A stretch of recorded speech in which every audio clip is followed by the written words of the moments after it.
Okay, well, it looks like we're. You're all up. The song goes out to all those holding that thin blue line strong out there in the streets every single day. I got you. Yeah. I will defend my brothers. I will defend the weak. I will pursue and fight evil so others may sleep. I am the sheepdog, protecting the night. Wolf hunters unite. Bring it on. It's time to fight. As that alarm clock beeps, it wakes you from your sleep. Pull back the sheets. It's time to hit the streets. Dudes, fresh shave your face. Girls, put up your hair. Back breaking and aching from the equipment that you wear. Face to face with your locker, strapping on your vest. Pray to God it'll block a hollow point from your chest. Join up with the squad, that's the crew of the night. Here again, our evil man took another life. Got a price on your head, brother, better beware. Load up that Glock and prepare yourself for warfare. Spread grips to the concrete in this dead heat. Load up that Crown Vic and get back up on the beat. Play the tools what you get, not even a damn handshake. As the sun sets on that city landscape, nothing can stop you, snow, rain, or thunder. Gotta hold that blue line tight, you're the wolf hunter. I will defend my brothers, I will defend the weak. I will pursue and fight evil so others may sleep. I am the sheepdog, protecting the night. Wolf hunters unite, bring it on. It's time to fight. I will defend my brothers, I will defend the weak. I will pursue and fight evil so others may sleep. I am the sheepdog, protecting the night. Wolf hunters unite, bring it on. It's time to fight. No words can express the lack of respect. No arrest of a suspect's unchecked. They say you ain't shit and you always tell lies. It's so quick to pick up and call when victimized. Riots and protests, it's always us they blame. It's expected, not regretted when a hero cop is slain. Never freeze up in fear when everyone's stomachs and knots. Who else you know running towards a gunshot? You know you're not alone. Take a look around. Look past the hate that you feel surrounds your town. The civil unrest, it needs to be addressed. So obsessed with judgment in the form of protest. So quick to judge and point fingers and blame on the rifles and knives, and yet we can't take aim. In the streets and the chants, they can't be muted. We're on the marches when a hero cop is executed, huh? I will defend my brothers, I will defend the weak. I will pursue and fight evil so others may sleep. I am the sheepdog, protecting the night. Wolf hunters unite, bring it on. It's time to fight. I will defend my brothers, I will defend the weak. I will pursue and fight evil so others may sleep. I am the sheepdog, protecting the night. Wolf hunters unite, bring it on. It's time to fight. Every push-ups for justice, each sit-ups for peace. Yet prepared for that battle waging up in the streets. Push the memories aside, keep the hate out of sight. Always on prowl for evil that lurks within the night. They said God made shepherds so that he could protect the flock. To overwatch and keep track of those that he's lost. When evil brings the fight, you know it's outnumbered. Sink your teeth in his back. You're the wolf hunter. I will defend my brothers, I will defend the weak. I will pursue and fight evil so others may sleep. I am the sheepdog, protecting the night. Wolf hunters unite, bring it on. It's time to fight. I will defend my brothers, I will defend the weak. I will pursue and fight evil so others may sleep. I am the sheepdog, protecting the night. Wolf hunters unite, bring it on. It's time to Hey, we're back. This song is the perfect song for our special guest today, Juan Gonzalez. And we're sheepdogs, you know what I mean? We're here to protect the sheep. And guys, but without further ado, first of all, let me apologize to everybody that's watching the show, and also to all to our guests. Juan, I apologize. Right now, I'm in Haines City, which is about 20 miles just south of Orlando. I'm babysitting my two grandchildren, and here's my two grandchildren. There's one right there. Hope you can see her. Oh, right God. There. Grandchildren, and this is my other little grandchild right here. Oh, those look like the type of grandchildren you can leave outside. Hey, you know, I love these two little grandchildren. My daughter and her husband are my grandchildren, my human grandchildren. They're on a boat cruise over to the Bahamas, so they conned me into coming over here and taking care of them for a whole week. So I'm having a blast with these two, Thor and Izzy. So, but their internet goes in and out over here, so I apologize. But guys, before we say what we're drinking and what we're doing, introduce our guests. Let's welcome everybody that's watching the show. We'll start off with Reverend Renz. He's a pastor, and he's a pastor in Utah, and he's going to be our guest on August the 12th. We can't wait to have you on, Pastor. We have Ceci Escano. It's been 2 weeks now, Ceci. You've been coming on late, but you've probably been working overtime. But blessings to you and your family, all the way from Riverside. It's been with us from the very beginning. We got San Diego Police Detective, retired detective, a legend with San Diego PD, one of the best gang and robbery investigators, San Diego PD, in the history of San Diego PD. I know because I had the privilege of working with him, and he actually worked for Sean when Sean was a lieutenant and a sergeant in narcotics. Great man. We got our captain, Ruben Nava. And I agree with you, brother. We did a special prayer for him last night. Looking forward to another great show. Asking for continued prayers for our beloved deputies that were lost last Friday. Prayers for the grieving families and their partners left behind. We said a special prayer for them in a moment of silence last night, Brother Ruben. And thank you for being our chaplain. We got also Big VJ Juarez, who's been with us, watching us all the way from Long Beach, California. He's been with us from the very beginning. Benny Cruz, our producer. Thank you, brother, for this wonderful song that you just made for us. And all the way from Thailand, watching us live. This guy right here, Juan, is a legend among legends with the California Department of Corrections. He was one of the first correctional officers at Pelican Bay State Prison, and he was known in the prison system as Batman because you know what? He took the leading role of Batman. He was one of the best prison guards that ever came out of Pelican Bay. Man, outstanding individual. We got VP 760. Good evening, gentlemen, standing by. Thank you, brother. You're going to have a great episode tonight. And we got another legend with the San Diego Sheriffs. He was a gang detective for many years, Roger Demshak. We have another legend watching us all the way from Phoenix, Saul Ayala, who probably holds the record for more undercover buys, undercover narcotic buys in the history of Phoenix PD. Thank you, Saul, for watching us. Guys, with that said, I'm waiting for Bobby. He hasn't logged in yet. It might be him. Give me a quick second. No, he hasn't logged in yet. But guys, let's start off where we always start off. What are we drinking today? And then we're going to get right into our guests. I can't wait to hear his stories and above and beyond, his story of redemption.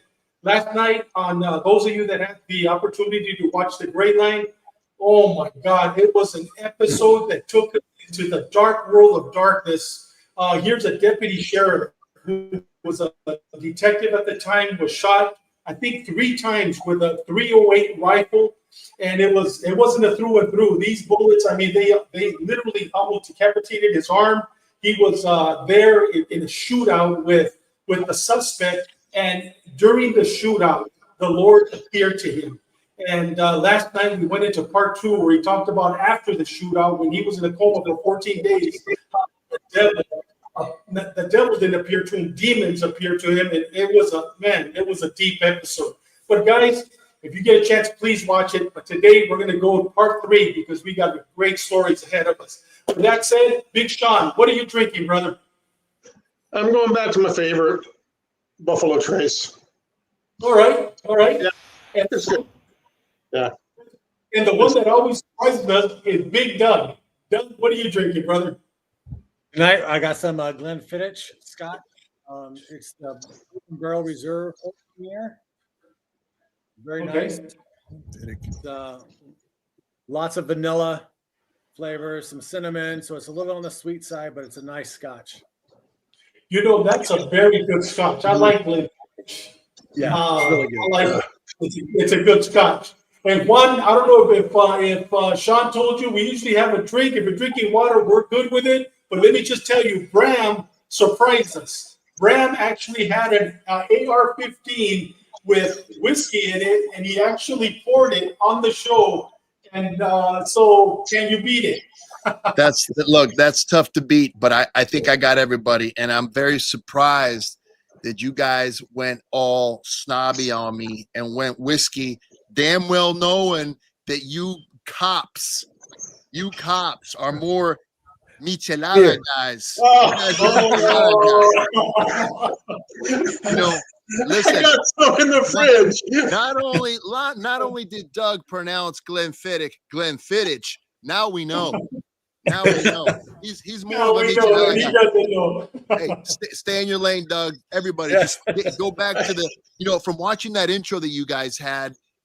I mean, it reminded me of like Serpico days, right? Like that old school. Everybody had the Fu Manchus, the mustaches, the like 70s, 80s cops. I mean, that is very. I bet it's very nostalgic to go back and look at the videos and look at the pictures, because those days. I mean, you know, we're in 2025, and it's like, and I'm asking you guys a question here as well. How different, and we're probably going to get in this later, but when I saw the video there, I was like, man, how different. I wonder how law enforcement has changed in the culture, in the way guys dress, and in the way guys look, you know, because cops have a certain look and you can see it throughout the years. And those years to me are very like Chips, Magnum PI, all those cop shows from the 70s and 80s that we grew up watching, you know, it brought back a lot of memories. So it's cool to see that. So I'm happy to be here, and even happier to be drinking micheladas. It is Southern California. Yeah, that's definitely SoCal look. You know, Gonzo, it is different now, because now the guys can wear beards, and back in the day, if you had a tattoo, you had to cover it up, and now you see guys with full sleeves and tattoos on their necks and whatnot. But I can tell you, I shaved my mustache probably about 3 times in my entire life. Yeah. Shaved it once, and I went into my division down in Southern Division down in San Isidro, and nobody recognized me. And I figured, okay, this is my opportunity. I got another locker. I got more equipment. I had two lockers for almost a month and a half. Nice. So that's good. Dave, what are you drinking? Hey, but you know what? Actually, my son-in-law had some scotch. Don't tell me what it was. I just went and grabbed it real quick. And I'm having some scotch. Cool. Scotch. And I'm not having it on the rocks today. I'm having it straight up. My internet's going up again. How's my internet? Is it okay? Am I freezing? You're freezing up a little bit. Guys, with that said, to you, Juan, salud. Salud. Thank you for being on the show. We're honored. And let's get rocking and rolling. Salud. Let's do it. Salud. Okay, Sean, it's all yours. Let's go. Okay, tonight's guest is Juan Gonzalez. He is a distinguished figure in the security industry whose career spans over 3 decades and encompasses a diverse range of high-stake roles from military operations to corporate leadership. Juan is the CEO and owner of Eagle Eye Security Solutions. He's a former Army medic and a Navy SEAL. He is well known in the security industry for his expertise and his leadership. Juan began his military career as a medic in the U.S. Army's prestigious 101st Airborne Air Assault Division. In 1998, he transitioned to the U.S. Navy, where he became a Navy SEAL operator. He distinguished himself as a third phase tactics instructor and lead petty officer. He experienced multiple deployments in Al-Anbar province, Iraq, and Baghdad. In 2009, he founded Eagle Eye International, a private patrol licensed company specializing in personnel, asset, and infrastructure protection. He oversees a wide range of services, including threat and risk management, background investigations, intel reporting, executive protection, and crisis management. And personally, I've known Juan for how many years? I've known him for almost 10 now, huh? I mean, probably more than that, because if David was coming through the courses in 2009-10, we probably met shortly after that. Yeah, I think I started working for you after I retired, and he's another one like Prado and Bram. You can spend an hour or two on just his background, but we don't have that much time. And Juan, I welcome you to the show, and hopefully we'll be a good show today. Thank you. You know what? Hey, guys, next time we got to start drinking an hour before we actually go live, and I guarantee a great show. We're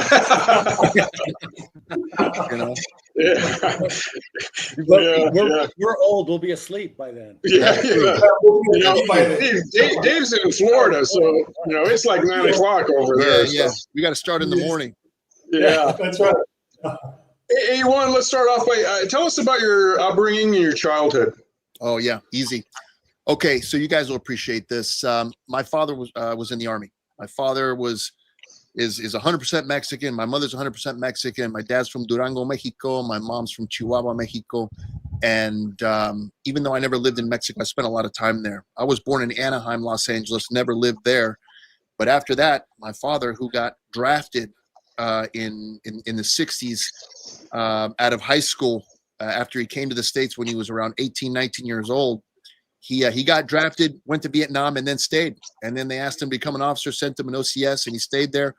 And he stayed in the diplomatic services. So because he was a foreign area officer, we grew up and were raised in South and Central America for many, many years, bouncing back to the United States every now and then. So I lived in countries like Argentina, Panama, Honduras, traveled all throughout Latin America, Central America, and then various states, Washington, Georgia, Florida, New Mexico, California, Texas, Virginia. And I think that experience really, really shaped me, in a stupendous way, right? I was very diverse. I had experienced a lot of cultures, a lot of different people, a lot of personalities, a lot of characters. So by the time I was 18 and I was getting out of high school, which I did not excel in. I mean, I could not sit still in school, man. I always aspired to get the hell out of high school as fast as possible and go start living. After being in so many different countries and meeting so many different people, I just wanted to get after life. And but I didn't know anything after high school, man. I was as dumb as a box of rocks after high school. So I needed some shape shift in there and some discipline. So my dad was an officer he retired after 25 years. So I knew what that life was like. So I said, let me go to the Army for as short as I can. What's the shortest enlistment there's out there? And I found a 2.5-year active duty enlistment, and then a 2-year active reserve and 4-year inactive after that. I said, I'll take it. I didn't even know what those reserve commitments were, but I said 2 years active, I can do that standing on my head. So I joined the 101st, did that, loved the infantry, loved the unit, the 2nd of the 502nd Infantry. But I didn't like the big Army, I thought maybe I'm ready to go to school now. So got out, got my GI Bill, bounced around schools for a little bit. University of Texas, El Paso, Richland College in Dallas, and a couple online, University of Maryland, Central Texas. Didn't get my degree, but I learned a lot in college, learned a lot, took a lot of the hard classes, a lot of the hard maths and hard sciences, and said, I'm ready to go do something special, man. The Army really left an impression on me as far as wanting to do more and being a little bit special. And of course I was exposed a little bit to Army Rangers and Army, Green Berets, being there in Fort Campbell, Kentucky. And I said, but you know what? I don't like the Army machine. So what else is out there? Went down the recruiter, saw the Navy SEALs, I didn't know anything about them, only what I could glean from a couple hours at Barnes and Noble, right? Remember those days when spent hours at Barnes and Noble listening to music and reading all the books. So that's how I'd spend my time. Finally, my time came where I was ready to go, and in '98 I went. By the time I got around to getting to Buds, it was 9/11, and that's actually when I was started going through training during 9/11. I was already 27 years old when I went through, which is on average a little bit later than most guys. There were some guys that were straight out of high school, just animals, they didn't know it, but they were animals. And we had another diverse group in my Buds class as well. You get guys from all over the country. Some guys have never seen the ocean before, man. Some guys have never done any competitive sports. You never know who's going to get through and who's not going to get through. And it was quite an experience, man, a life-changing experience. As you guys know, you've had Brams here. I'm sure you've had a couple other special operations guys on here. And that's one of the biggest problems that they have is they don't know how to put the finger on who's going to make it and who's not going to make it, who's going to excel, who's going to have problems. But one thing they do know is how to test you and weed people out. Got through that crucible, went to SEAL Team 1 directly right after that, and started doing the rotations back to Iraq. Was fortunate enough to be during in during the GWAT era. Never went to Afghanistan. And right around 2009, 2006-7 is when I went to Buds and became an instructor there, which was probably one of the best things I've ever done. You know, second to being a SEAL, you know, operating downrange. Being an instructor was just awesome. It was amazing. You know, when we would go through the training, anybody that goes through the training, you know, you look up to those guys, you revere them. You know, you think of them as some other entity. You know, everybody's so fit. You know, they know so much more than you do. You aspire to become one of them, and they really do become mentors that you remember for the rest of your life. You know, if you've ever been to boot camp, I haven't forgotten some of my RDCs and my drill instructors from the Army. I know them by name. You know, so it's just an amazing experience. Hey, Juan,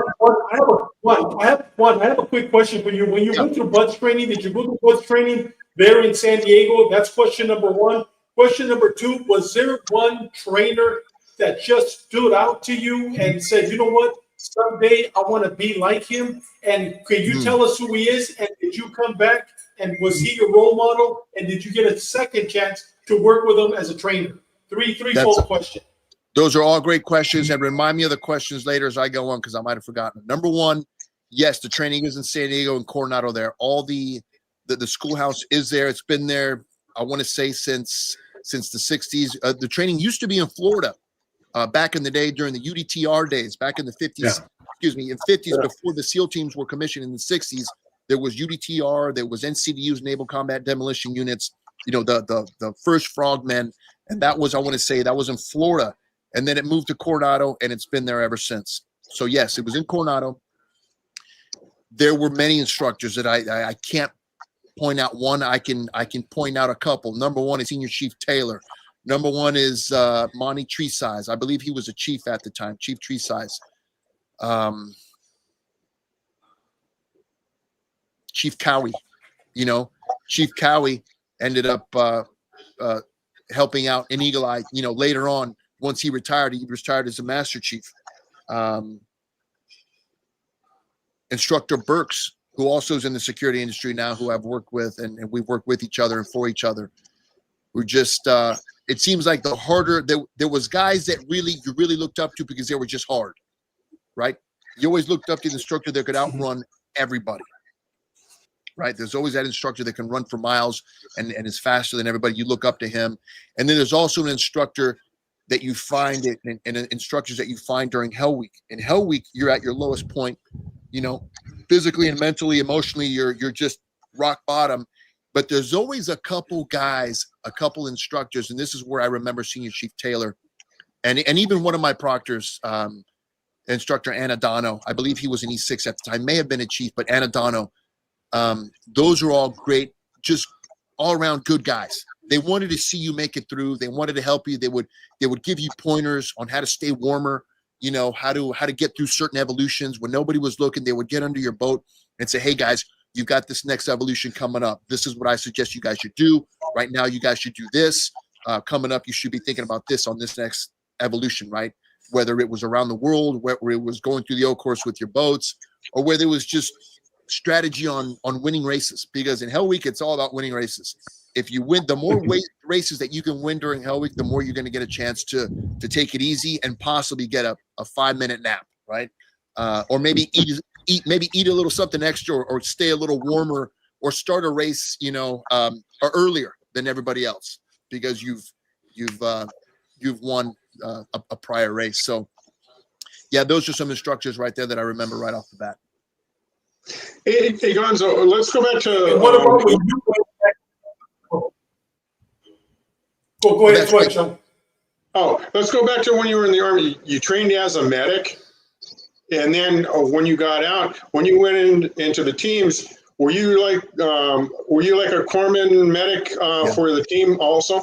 Yep. No, I was not. I went to Fort Sam Houston for 12 weeks and was a 91 Bravo with the United States Army. And I did that in infantry for 2 years. Once I got out of the Army, I never really touched being a medic again. Once I joined the Navy, I had to pick a new rate, and I chose the shortest one that I could find just to get me to Bud sooner. You know, I think if I would have kept my rate as a medic, I would have still had to go through corpsman school because it would have been a little bit different. So that was a lot longer. The corpsman school was a lot longer than my AO school. My AO school, I think, was 4 to 5 weeks, which was nothing. And the sooner I could get to Buzz, the happier I was going to be. So that's what I did. I totally left my corpsman skills behind. Now, I benefited a lot from having corpsman skills because every time we were down a corpsman, or if the corpsman needed support or help, once I was in my platoon, then I was there. You know, I had other duties. You know, I was a comm guy. I was a JTAC, and later on I was a sniper. So once you develop certain coursewares, you leave certain ones behind. But nowadays, if you become a corpsman, you're probably going to be a corpsman your whole career because it's such an extensive amount of training that you have to get. Right. You had a question, Dave? Yeah, so now you go back as an instructor. Out of all the instructors that you have, I know you made your own bones and you had your own style, but was there somebody that you basically modeled after that you learned when you went through Bud's training? Yeah, I would have to say it was my third phase proctor, instructor Anadano. You know, he was, by the time you get to third phase, you're not out to crush students. The training itself is enough to really crush students after Hell Week. You don't need to do anything. And after Hell Week, you're not really trying to weed people out. If anybody gets weeded out after Hell Week, it's going to be the process, the evolutions, the testing that does that. You know, you're not trying to kill students anymore. And instructor Anadana was very fair. He didn't play games with us, you know, as our proctor. He really wanted us to help us succeed. And again, that is the job of the proctor, not only to get you through that third phase administratively and operationally, but also give you a little bit of insights and talk to you on an even keel because you're almost out by then, right? So you're going to be training with some of these guys in your platoons when they're done with instructor duty, they're going back to platoons, right? They're going back to teams, and that's where you're going to see them. So you definitely want to leave a mark as an instructor, but there's a fine line between leaving a mark and leaving a stain. You know what I mean? Yeah. So, and I think a lot of instructors realize that from the get-go, because I know there's a couple instructors that I remember, and not too many, maybe one or two, and most of them weren't even, all the guys that I can remember weren't even in my class, but we had one instructor that was just miserable to be around. Like, you avoided him at all costs. You know, you knew that whatever he was going to be teaching or whatever you were going to be doing in and around him was just going to be a painful day. You know, he wasn't really there to teach you anything. He was just there to apply pain. But those instructors are few and far between. There's not too many of those.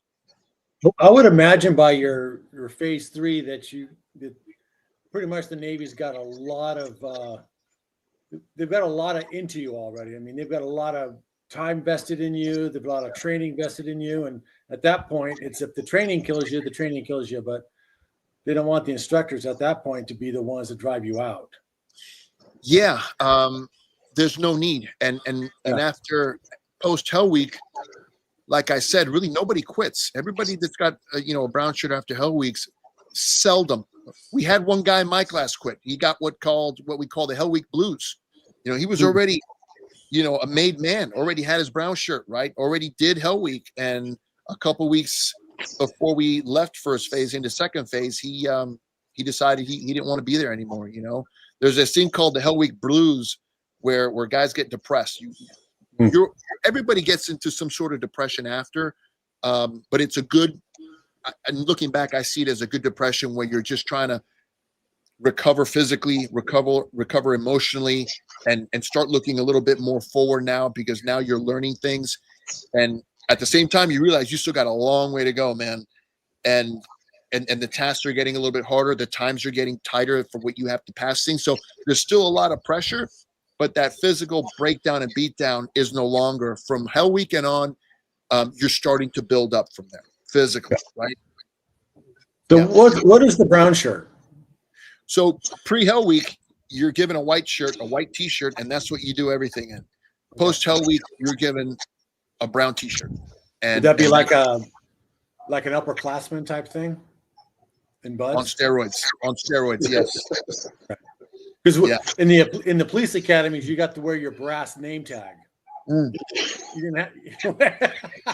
That's it. You didn't get the plastic one. You got it. That's it. Oh, brass, yes. You know what, Gonzo, it's like something similar with, in law enforcement, what you were talking about, not as intense as Buds and Hell Week and all that. But yeah, there were some, and I think Doug and Dave can attest to this too. There were some field training officers that you didn't want to be around. Yeah. Oh yeah. For lack of a better word, they were assholes and they didn't teach you shit. Oh, Yeah. And then, and then you go through this academy, you go through your 3 phases of field training that we had at the time. There were a month each phase. And then I had a couple of people in my academy right after they got out of phase training. It was just like, I don't want to do this shit. Yeah. You just wasted 9 months. Yeah. And somebody else could have been in that spot. At what point do you figure it out that you really don't want to do this? Yeah. It's kind of bizarre. Yeah, that's a lot of money and time, just like you said, Sean, invested in an individual, and there's nothing to gain by being that type of instructor, really. Like I said, you're going to go downrange of those guys. You want to make sure that they're as safe and they're as knowledgeable, and that you transfer as much knowledge as possible, especially if you're coming back from a war zone, right? And that's what started to happen. A lot of instructors were coming back from combat duty, real humble, and it's like we didn't have in the middle of GWAT, we didn't have time, to play games during Buds. And I was fortunate to be there during that time frame. I wanted to teach every single guy that passed through 3rd phase real world tactics that I had recently learned in 2005 when I was in Fallujah, Karma, Baghdad, Habaniya, because I knew that they were going to be there within a year and a half, maybe less. Yeah.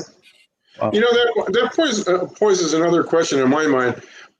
Again, my stepdad was a Navy SEAL during Vietnam era, and we've had Kirby Harrell on, we've had Brandon, and I know Steve Bailey. I've known him since I was a kid too. That Navy SEAL in that Vietnam era and the Navy SEAL in Fallujah, Baghdad era. What's the difference? I mean, the mission is still the same. I mean, the elite is the elite, but yeah, it was definitely a different mission. Totally different mission. And you know what? When I first got to Team 1, we were still using, because UWAT was just starting, we were still using Vietnam era tactics, both in the land warfare and urban warfare. And that next year, that was all gone. That was all gone. So the environment in Vietnam was all jungle, man. It wasn't as urban as it was in. So that was one difference, the environment, right, that you were fighting in. Number 2, the tactics changed from one year to the next, post 9/11, gone.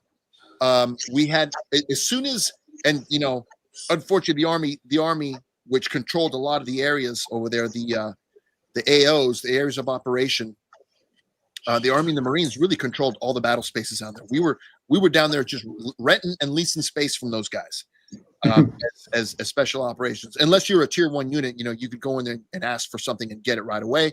But most of the time, you were just leasing and renting space over there. And those guys took a lot of heavy. So we learned a lot of lessons from the U.S. Army Green Berets right off the bat.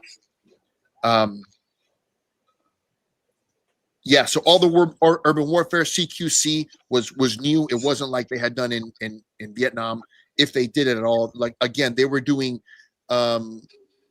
immediate action drills and land warfare based in jungle where, with sometimes a double, triple canopy overhead where, even though it was daytime, it was still very dark.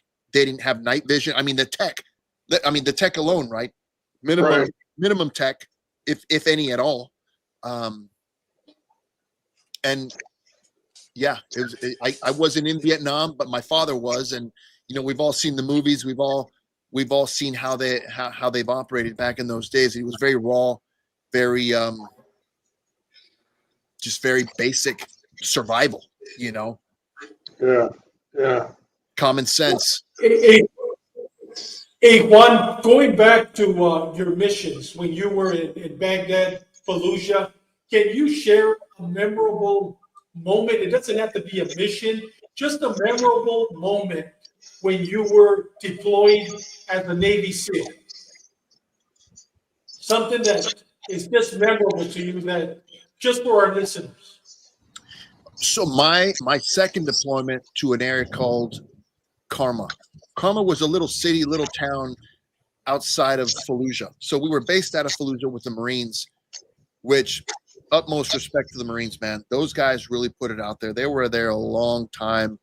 I mean, just kids, man. I mean, I was already 30, 29, when I was in country. And these guys were 18, 19-year-olds just getting blown out of their Humvees, blown out of their, their tracks. The Army guys were getting blown out of their strikers.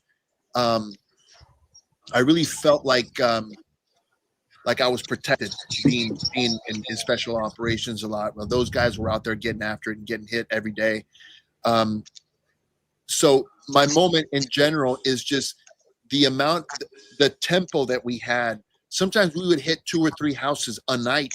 And there came a time where, like, for 2 to 3 months straight, because we only worked nights at the time, we had delved and kind of tippy-toed into daytime patrols, but we really weren't doing much that. We did a couple presence patrols, and the Marines were great because the Marines were out there actually asking us, hey, they had a problem with snipers at the time, with counter sniper. They were getting the Marines on the outpost were getting shot out of the back of vehicles, which is where the DC sniper came from. That idea started in I want to say it started in Iraq and Fallujah, where the Chechen sniper was behind it, was in a car in the trunk with a keyhole, and he was shooting Marines through that keyhole in the back of that trunk. And we went into an area in Mosul to try to track this guy. We were there for about a month. We didn't find him, but I mean, the sniping did stop. I guess they knew that we were there. Somebody was there, countering and trying to look for him. But there was a moment where the tempo increased and we were just working nonstop, and the time flew by like that, man. House after house, and this is when the ROEs were very, very loose. You could shoot somebody on the street if an ID went off, or if an RPG, or there was some sort of contact, and there was a guy on a cell phone, prior or post, you could shoot that guy. If there was somebody walking around that looked suspicious, that looked like he was going to bury an ID, or he was doing something nefarious, you could shoot that guy too, as long as you could justify it in a way that it would make sense. All that changed over the years, especially after the Blackwater incident. But there, like I said, there was times where we were breaching almost every night. Everybody was doing exactly what they had trained to do. I was fresh out of JTAC school, so I was communicating with helicopters and fighter pilots, on a nightly basis. I got to use all my radios. I got to use all my SATCOM, just like I had trained. We captured some key figures, and one memorable night was, first of all, the Iraqis. It gets so hot there, man, that they sleep on the roofs of the buildings, and they sleep with all the lights on. And how they darken it up is they take blankets and they just cover themselves with blankets. I remember going into houses outside, approaching a home. We would stand off in the Humvees, or we would patrol from house to house to minimize the noise that the Humvees make. And I remember approaching with night vision, but as soon as you got too close to the house, you'd have to come off nods, and you would hit the house with its own light. You didn't need a flashlight on your weapon because it was all lit up. So we would actually blow doors down, and they would still be sleeping inside.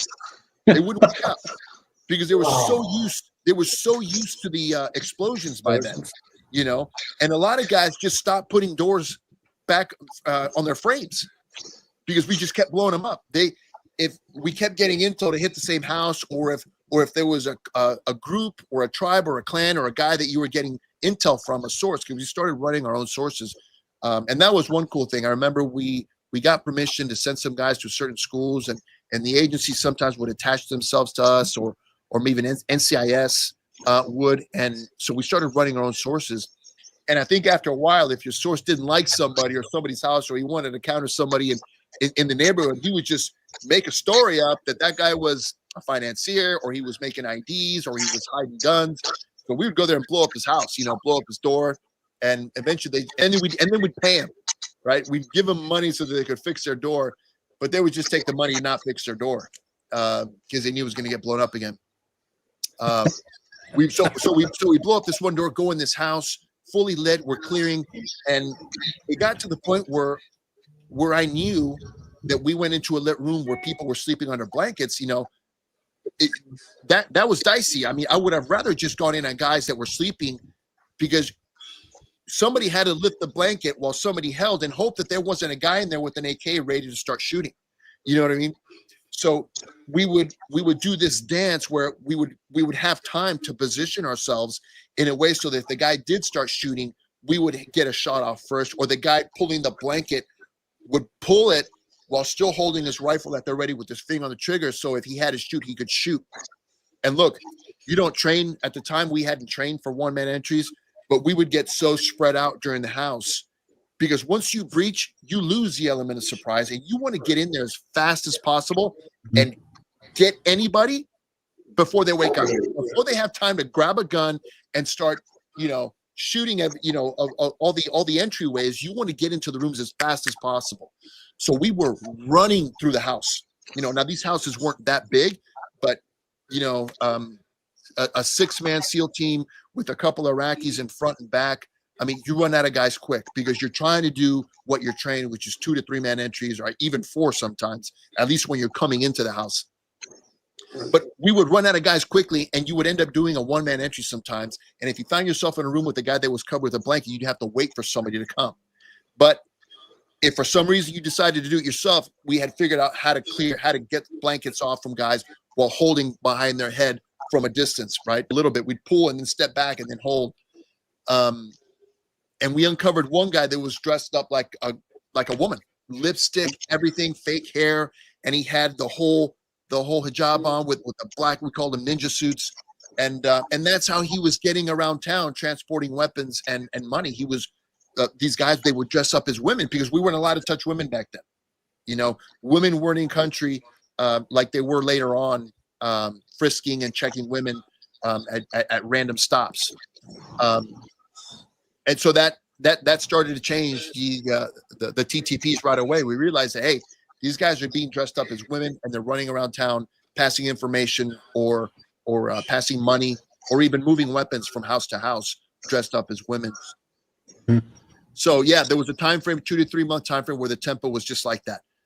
2 to 3 houses, sometimes every night, multiple hits every night, breaching almost every door, and running through houses to get to guys before they could, take their guns out. Hey, one last question on my behalf. Now you come back as a trainer. Did you implement all these new tactics that you actually learned in Baghdad for the new Navy SEALs, like, doing 1-man entry, something that you had never trained before on? Did you implement it, and how was it received by the Navy SEALs? So when I went to third phase, I was part of land warfare. So that's where you learn to shoot, move, and communicate with 1, 2, 3, 4-man, 5-man teams, right? The guys that would have gone and taught 1-man room entries, if they would have taught them, and I'm not going to say that they taught them. They would have taught them at CQC, right? At the CQC block, which is at least a month long, in a wonderful complex that they built in La Posta. Mm-hmm. Those guys would have, and I remember they would tell us, look, if you're going to do a 1-man room entry, if you find yourself alone and you have to clear a room, you can't wait. It's an imminent threat, and that's a hostage rescue situation. You're not waiting for anybody. You're running to the threat, to the room, right? And if you're the first guy there and there's nobody behind you because they're busy doing something else, you have to go to that hostage situation and kill that threat. Kind of like an active shooter, right? So they did go through best practices of how to do it, right? And that's where pieing came in, because on a corner fed room, on a corner entry, you can clear almost 97% of that room without stepping inside the room, right? So we started to learn methodical entry, We started to learn deliberate entry, dynamic entries, and all that came from just that 1 or 2 deployments, in country. And then doing call outs, not even going into houses. If you know that there's bad guys that ran into a house because you're chasing them, hold outside, send in the dogs, or send a haversack through the door, which the Army started doing a little bit. They were just RPGing houses and bringing them down because the Army guys were running into the homes chasing guys, and then the bad guys would drop the home on everybody. So that they stopped doing that. No more running after guys into homes. Take a minute, take a tactical pause. They're not going anywhere. Reassess, and then mill about smartly. Typical time talking tactics. Yeah. You don't go inside their environment. You have them come out to you. We got all the time in the world. Yeah. And now, Jesus, now with drones, UAVs, dogs, canines with cameras. I mean, come on. Yeah. Did you guys work with the dogs over there, Gonzo? My platoon did not. I believe Damneck and CAG, they had dogs early on in country. They're always doing stuff ahead of everybody else, and not as extensive as it became, 5-6 years later. Yeah. Great tool though. I've worked with them after that, and amazing. And we've talked about it here on the show. I had the K9 unit when I retired, and at one point in San Diego PD's history, we had the largest K9 unit in the country. We had over 50 dogs. And when I took it over, they had cut the team down to like 30 dogs. And you felt that out in the field. Because as soon as I would get in my car in the morning and turn the radio on, the car on, the radio popped up. Is there a K9 unit? Is there a K9 unit? Is there a K9? They are invaluable. Oh, for sure. Yeah. And then toward the end, just before I left, we tried to reintroduce them into the to the SWAT team.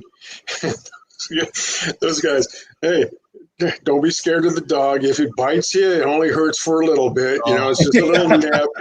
Don't worry about it. What about a bunch of SWAT guy whiner guys? Hey, I'm scared of. Don't worry about the dog. But invaluable.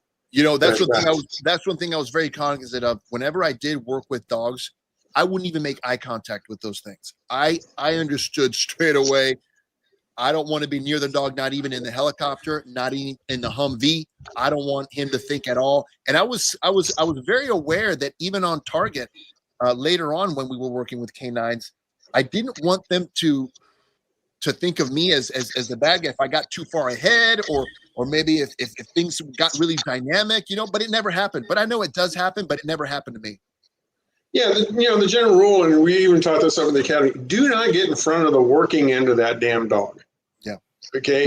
We went through a period where a lot of officers were getting bit, accidental bites, and one of our chief officers at the time questioned it, why can't they tell the difference between cops and bad guys? No, they're a friggin' dog. Yeah. Okay.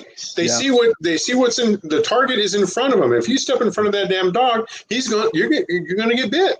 Yeah. Just stay away from that. But yeah. One thing I did do, one thing I did learn later on after talking to a couple K9 handlers is that next time in the last years of my career, when I was around K9s, I made it a point to be around the K9s as much as possible, so they would learn my voice and my smell, so that it would better the chance of them understanding who I was downrange. If I was acting like a bad guy and trying to subdue a bad guy, or if I was doing something dynamic where I could appear like I'm somebody that needs to get bit, hopefully he would key off my voice or maybe even my smell and leave me the hell alone. And I never had problems, thank God. Hey, Juan, so now you're a trainer, and then what happened after that? Is that when you left the SEALs, or did you go deploy once again after being at the Buds? Yep, a little bit of both. I got out in 2009-10 and started my security company. And from 2010 to 2014, that's what I did, man. I put my nose down and just ground it out and started the business. Over the years, you know, I got some great help.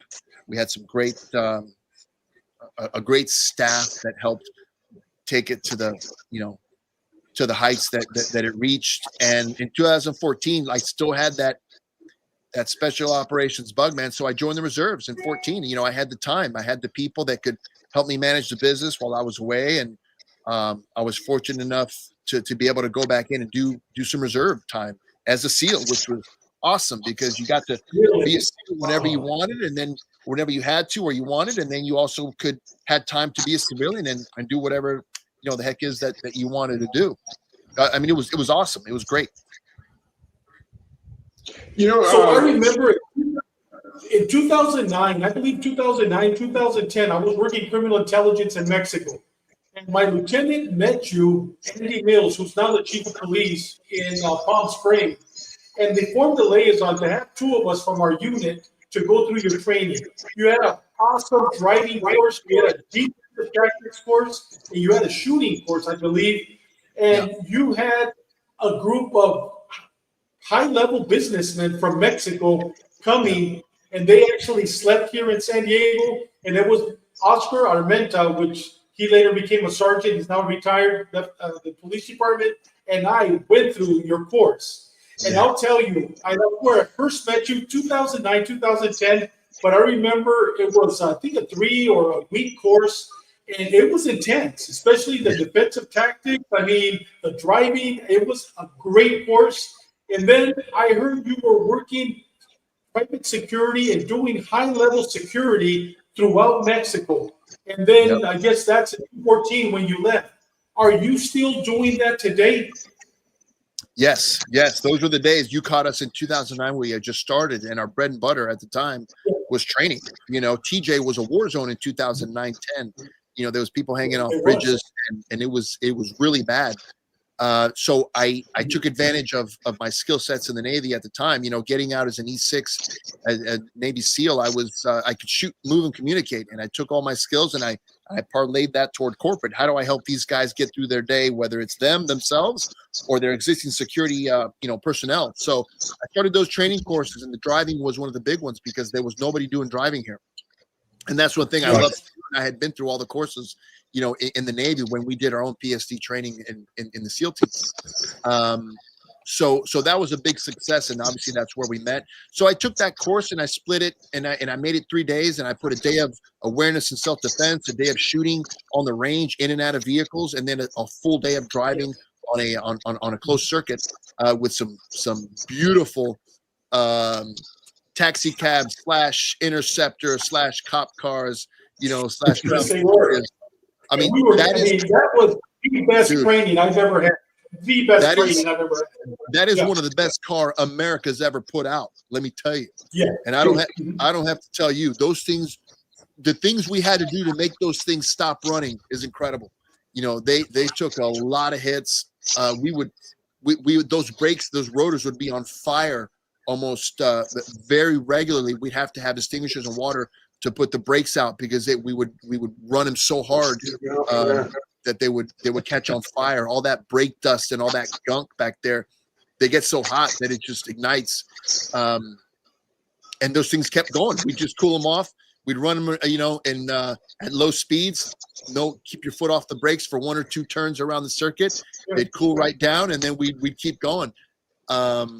And I remember you teaching us the pit maneuver. And you didn't only taught us the pit maneuver, we had to implement the pit maneuver. And I remember you had a couple of Navy SEALs that were the instructors, and I always drove as a cop for whatever reason, you know, with my hands up here, moving it, and they go, no. And they taught me, actually, I drive today because of our training with 2 fingers at the bottom. Yeah. 2 fingers at the bottom. Yeah. And you know what? Today, I drive like that because of that training. That was outstanding training.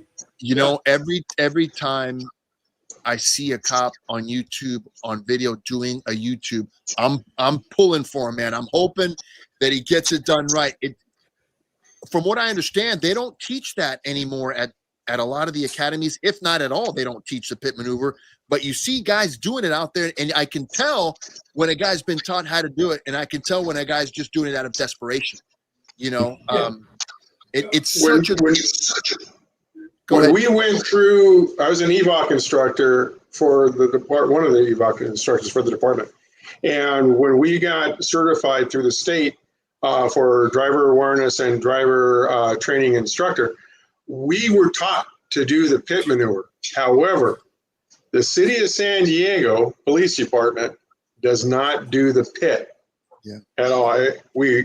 I know there were guys like John Lees and all the former EVOC Corps instructors kept promoting it, and the city just would not do it for liability or whatever, damage to the cars. I mean, you know, in our department, and this is a side note, if you dinked a car, you put a dent in a car, man, you're going to get hung. You know, you're going to get disciplined for it, which is bullshit. So anyways, we would love to have done it. I know how to do it. And if it came down to, you know, I'm going after some guy that just shot a cop or a loved one or whatever, I'm going to pit that bastard. There's no ifs, ands, or buts about it. You know, I'll tell you, it's not an accident. It's a tactical event. I was working in Mexico at the time, and that's why we went through your training. And I'll tell you, your training helped me a lot. Me and my team, actually, my detective helped us a lot because we learned so much. In those 3 days that we were with you, it was outstanding training. I'll never forget that. Thank you very much. I'm sure I appreciate it. Everybody else will learn. I mean, you know, the general public doesn't realize, they don't think about how every day they're riding around in a missile, a complete weapon. You know, your vehicle is a complete weapon, and the vehicle has so much more capability than we do.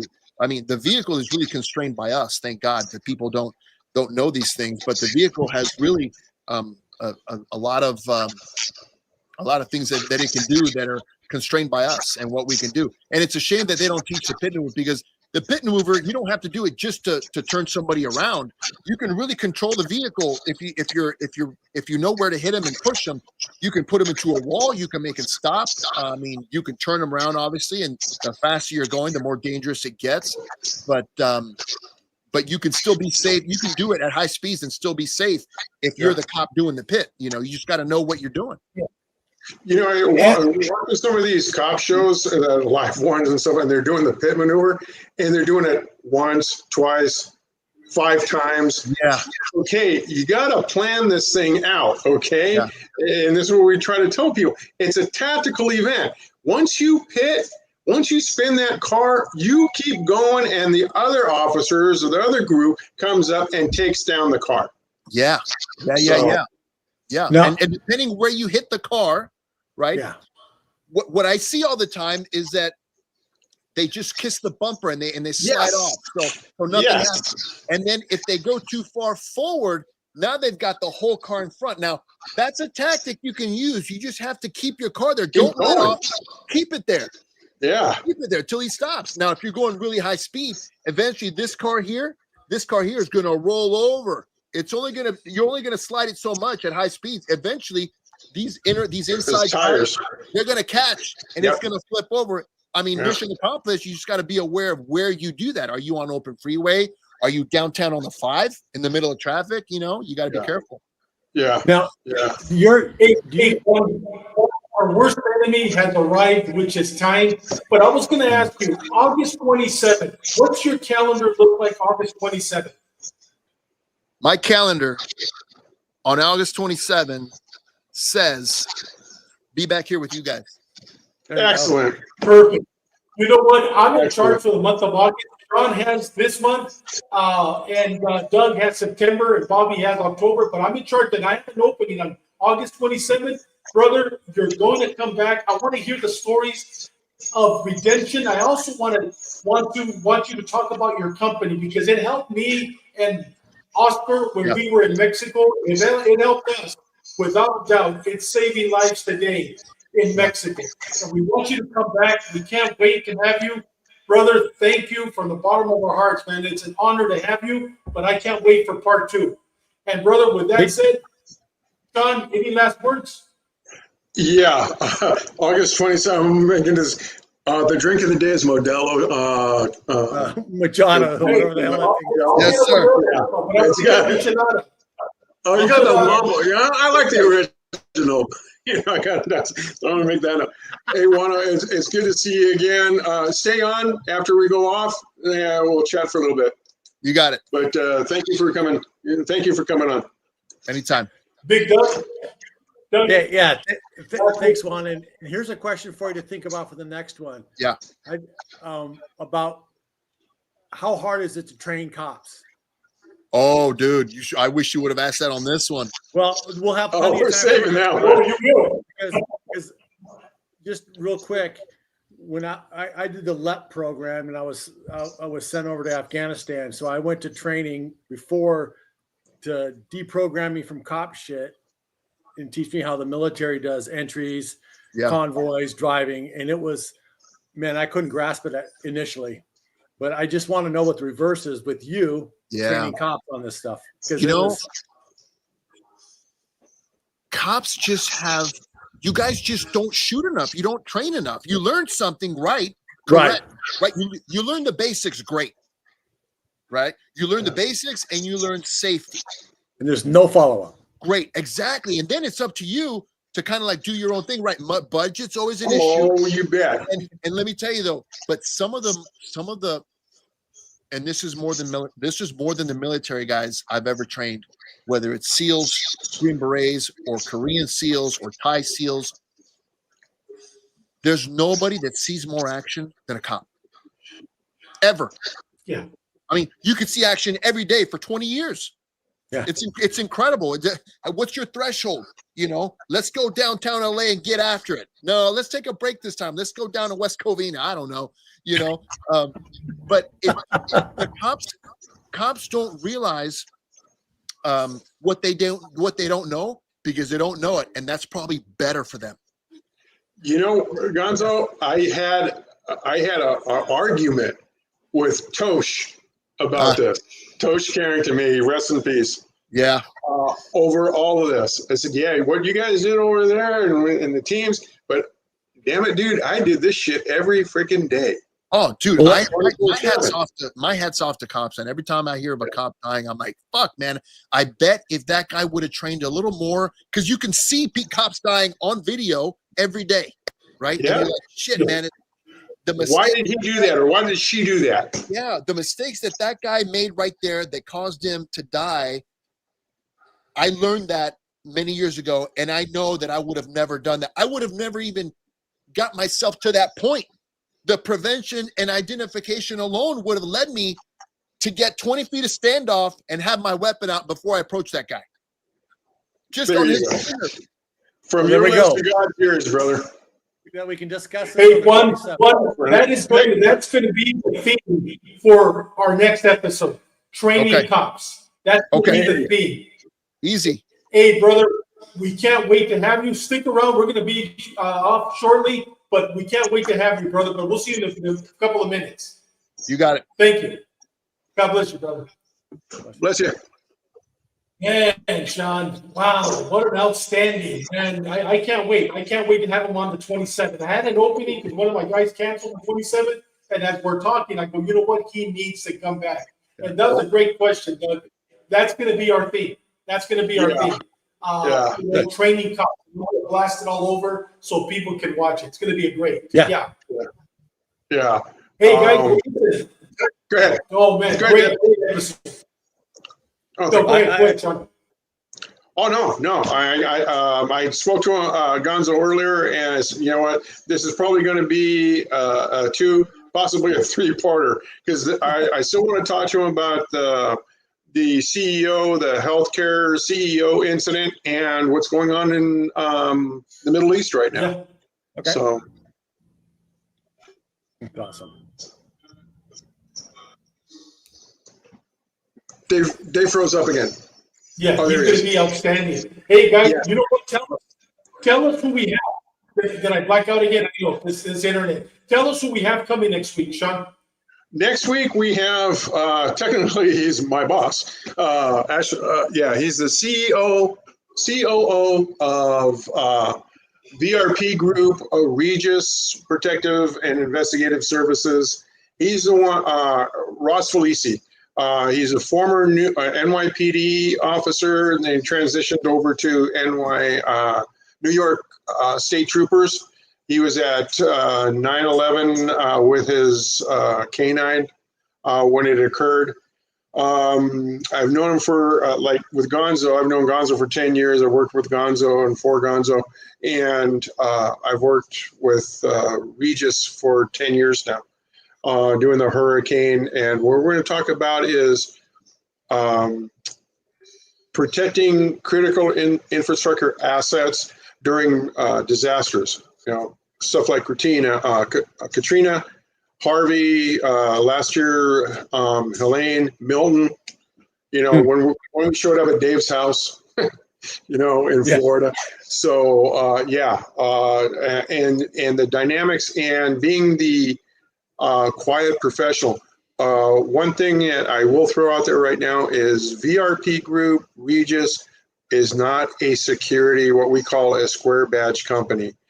We protect critical infrastructure areas, you know, nuclear sites, everything that's going on with the linemen. You know, so it'll be very informative about what goes on behind the scenes when your electricity in Louisiana, Texas, and Florida, and Mississippi, and Arkansas goes out. What we do. Hey, Sean, did he respond to 9/11 with his dog? Yes. Yeah, I sent you the pictures. He's that one picture of him all dirty with his shepherd. Yeah. Yeah, he was there. Maybe we could put up the show him talking about that, and then we could get into everything else. Because I think that's a hot topic on 9/11. Oh, yeah, we will. Wait. Yeah, we will. Great. Hey, guys, and also next week, next Tuesday, is going to be part 2 to Mike Alvarez, a correctional sergeant who worked at Corcoran, who worked at 5 different prisons. This guy is a legend with the California Department of Corrections and Rehabilitation. He was a sergeant in the gang unit. Next week, he's going to talk about, I don't know how many of you remember the Corcoran gladiator fights. He was actually there that occurred. And you know what? He's going to break it down. The media blasted every correctional officer with dirty and so forth. Well, he's going to break it down what really happened during the Corcoran Gladiator Day. So next Tuesday, it's going to be an outstanding episode. And then Wednesday, we got another great episode coming. It's going to be outstanding. And guys, I want to give you. I want to give you a shout out, Dave, you and Benny and Chalo for yesterday. That was a great show with Ollie Perez. I can't wait to see the follow up on that. And if those people out there that have not seen it, go on YouTube, pull it up, and see it, and make a comment. See what you think. You know, I have some feelings about what he saw and how he saw it. But you know what? That was intense. That was truly intense. In September, maybe we could bring him to the great to Ash Wednesday just to do a follow up. And just an FYI. The gentleman that shot him, he's doing, I believe, 2 life sentences. The child molester. Right. I think we just found out today. Chalo found out what prison he's in, and Benny, as we speak, is actually working on getting him an interview with the suspect. He's in Chowchilla State Prison. So we're working on getting him an interview. So yes, maybe we could get him on Ash Wednesday also. Oh, it'll be outstanding. Yeah, outstanding. I got to say, if he does a live, like in front of an audience talk, he's very good. I don't think he does very many, but if you have the opportunity to see him live, where it's a give and take and question and answer type thing, he's an amazing speaker in person. Not that he wasn't yesterday, because it was an amazing episode. Yes, but you get a different feeling when you see them in person and how they react, and you can see their whole body, and it's just it's a tremendous story. It's an amazing story. Yeah, guys, you know what? It was an outstanding. But guys, with that said, starting next week, somebody just mentioned that they like our shirts. Next week, we're going to take some good pictures of the shirts, and then we'll start blasting them. Starting next week, That And our and also coins. we're going to be The coins. selling our coins and shirts. So next week we'll put some good pictures up and give you an address where you could order our shirts and also our new coins. With that said, Big Doug, any last words or words of encouragement to our listeners? My last word is again, keep those families of the 3 deputies from LA County in your prayers. They're going through a lot. The department's going through a lot. It was their largest loss in one episode of deputies since the mid 1800s or something. So it was really tough on the department, tough on the community, and definitely tough on their families. So just keep them in your prayers. Amen. Big Sean? I got a message. We sent Mikey Gutierrez a shirt and a coin, and he says he's already wearing it, and he's proud to wear it. And I love you, Mikey, and keep wearing the shirt. And I second what Doug says. I'm very interested in what happened with the 3 deputies, especially with their background and what happened after they found those devices. It's going to be interesting to see what the true story is. But you know what? And again, watch your back, watch your 6, and praise the Lord. Amen. And remember, you know what? Everything in life has a process, no matter what it is, whether it's politics, whether it's your personal life, whether it's a disease, no matter what you're going through or what you're seeing, what you're experiencing, it's a process. So what I'm trying to say with this, trust whatever process you're going through. But above and beyond, you know what? Just like there's a process, there's also an author.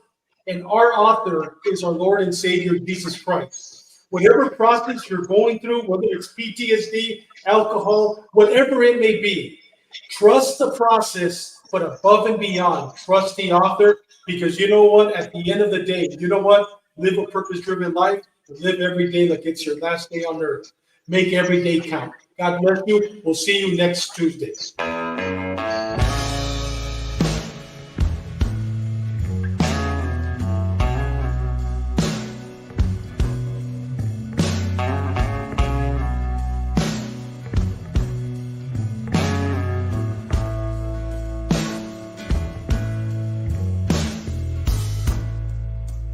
Used to spend my nights out in a ballroom.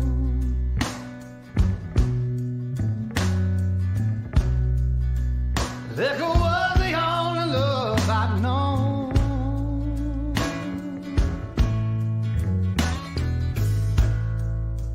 But you rescued me from reaching for the bottom and brought me back, being too far gone. You're as smooth as Tennessee whiskey.